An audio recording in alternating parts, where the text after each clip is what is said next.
अध्याय 7 मौसमों के बीच फुसफुसाहट। साल एक दूसरे में घुलते चले गए। हर मौसम क्लारा और जेम्स की कहानी में बदलाव की एक नई परत लेकर आया। क्लारा और स्टाफ द्वारा प्यार से संभाले जाने वाले गेरियम जेम्स के कमरे में एक स्थायी जगह बन गए, जो उनके द्वारा संजोए गए जीवन की निरंतर याद दिलाते थे। संगीत सत्र आराम और खुशी का स्रोत बने रहे, जबकि जेम्स की यादें खंडित रहीं। स्पष्टता के क्षणभंगुर क्षण थे, उस व्यक्ति की संक्षिप्त झलकियां जिसे क्लारा जानती और प्यार करती थी। इन अनमोल क्षणों के दौरान वे साझा अनुभवों के बारे में याद करते थे।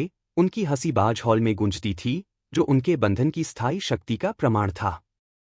एक बर्फीली क्रिसमस की पूर्व संध्या पर क्लारा पर एक परिचित उदासी छा गई। उत्सव की सजावट उज्ज्वल और हर्षित शांत सुविधा में जगह से बाहर लग रही थी।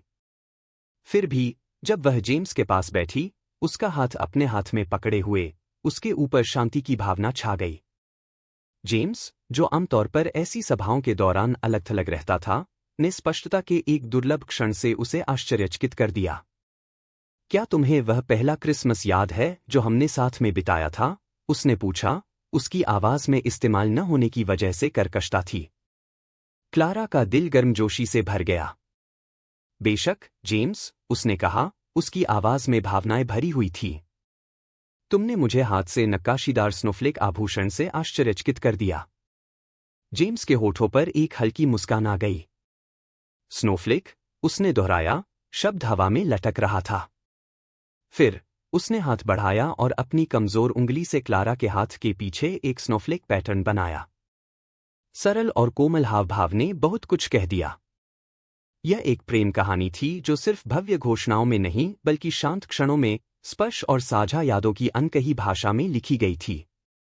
जैसे जैसे कैरोल हवा में भरते गए, क्लारा को एहसास हुआ कि क्रिसमस उनके प्यार की तरह भव्य उत्सवों के बारे में नहीं था, बल्कि उस गर्मजोशी के बारे में था जो भीतर से चमकती थी। वसंत आया, दुनिया को जीवंत रंगों में रंग दिया। एक दिन एक यात्रा के दौरान क्लारा ने जेम्स को खिड़की से बाहर घूरते हुए पाया। उसके चेहरे पर एक चिंताजनक भाव था। जैसे ही वह उसके पास आई, उसने उसकी ओर देखा। उसकी आंखों में एक सवाल भरा हुआ था जिसे वह समझ नहीं पाई।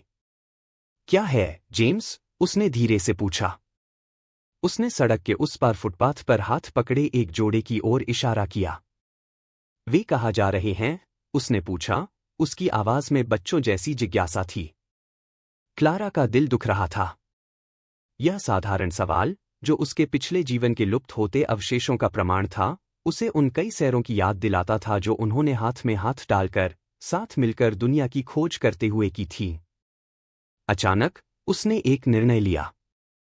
जेम्स को उसकी व्हीलचेयर पर धकेलते हुए वह उसे बाहर ले गई। ठंडी वसंत हवाबाज वातावरण से एक स्वागत योग्य बदलाव थी। जैसे ही वे फुटपाथ पर पहुंचे, क्लारा ने उसका हाथ थाम लिया। उसका स्पर्श परिचितता का प्रतीक था।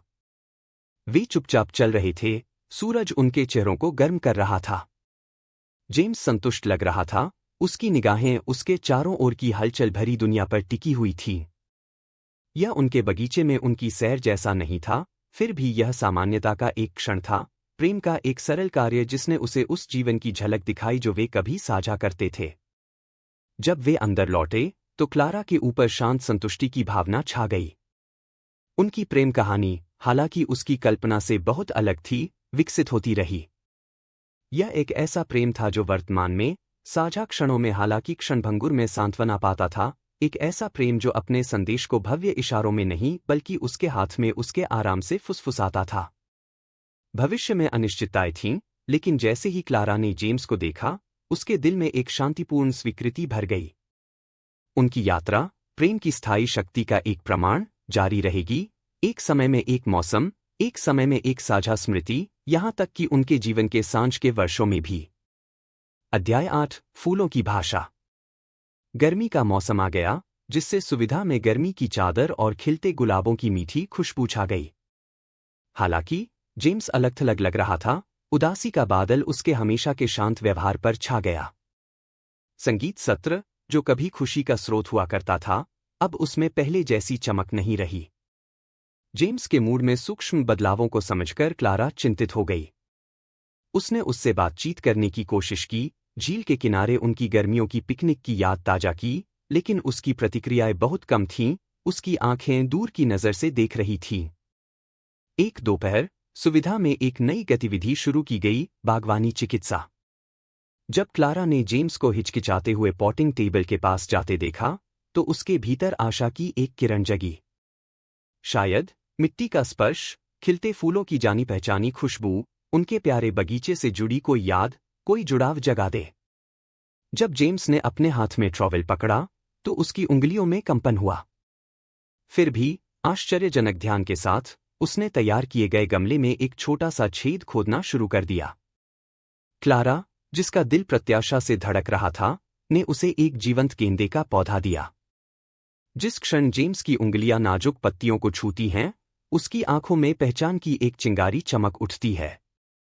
उसने आश्चर्यजनक कोमलता के साथ अंकुर को गोद में लिया, उसके होठों पर एक हल्की मुस्कान थी। फूल, उसने फुसफुसाया, शब्द में आश्चर्य की झलक थी। नए दृढ़ संकल्प के साथ, जेम्स ने सावधानी से अंकुर को गमले में रखा और उसके चारों ओर मिट्टी को थपथपाया। जैसे जैसे वह काम करता गया, उसके और चिकित्सक के बीच एक शांत बातचीत शुरू हुई, वनस्पति विज्ञान संबंधी शब्दों से भरी बातचीत, लंबे समय से भूले हुए शब्द लेकिन प्रकृति के कोमल प्रभाव के तहत चमत्कारिक रूप से फिर से उभर आए। क्लारा देखती रही, उसकी आंखों में आंसू भर आए। यह केवल फूलों के बारे में नहीं था, यह एक निष्क्रिय जुनून के फिर से जागने के बारे में था, साझा आनंद से भरे जीवन से जुड़ाव के बारे में था। गार्डन थेरेपी सत्र एक साप्ताहिक अनुष्ठान बन गया, जेम्स की बीमारी के बढ़ते अंधेरे में प्रकाश की किरण। जैसे जैसे सप्ताह महीनों में बदलते गए, जेम्स का छोटा बगीचा फलने फूलने लगा। उसने अपने पौधों को इतनी लगन से पाला कि हर कोई हैरान रह गया, उसने उन्हें ध्यान से पानी दिया और यहाँ तक कि, कुछ सहायता के साथ, विभिन्न किस्मों की पहचान करने का प्रयास भी किया। एक दोपहर, जब जेम्स अपनी पैंसी की देखभाल कर रहा था, तो उसकी आंखों में एक जानी पहचानी शरारती चमक दिखाई दी। उसने एक फूल तोड़ा, जिसकी मखमली पंखुड़ियां जीवंत बैंगनी थीं, और क्लारा की ओर मुड़ा। याद है, उसने कहा, उसकी आवाज कर्कश लेकिन दृढ़ थी, तुम हमारी पहली डेट पर अपने बालों में इन्हें लगाया करती थीं? क्लारा ने चौंक कर कहा, उसके ऊपर भावनाओं की एक लहर बह रही थी। यह स्मृति, उनकी युवावस्था का एक संजोया हुआ टुकड़ा, भूले हुए खजानों को खोलने की बगीचे की शक्ति का प्रमाण था। जब उसने हाथ बढ़ाया और धीरे से उसके हाथ से पैंसी ली, तो उसकी आंखों में आंसू आ गए।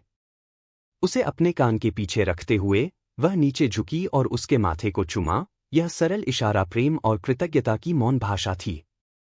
अनिश्चितता के विशाल सागर में आशा की एक छोटी सी किरण, गार्डन थेरेपी सत्र, उनकी नई दिनचर्या का आधार बन गया।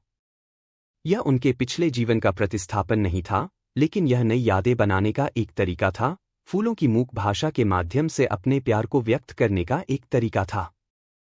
और जब वे चमकीले सूरज की रोशनी में एक दूसरे के बगल में बैठे, जीवंत फूलों से घिरे, उनकी प्रेम कहानी, हालांकि हमेशा के लिए बदल गई, फिर भी पनपती रही। यह न केवल साझा अतीत में, बल्कि वर्तमान क्षणों में, कान के पीछे छिपी पैंसी की शांत सुंदरता और हाथ के कोमल स्पर्श में, हमेशा के लिए प्यार के बगीचे में गुंथी हुई थी।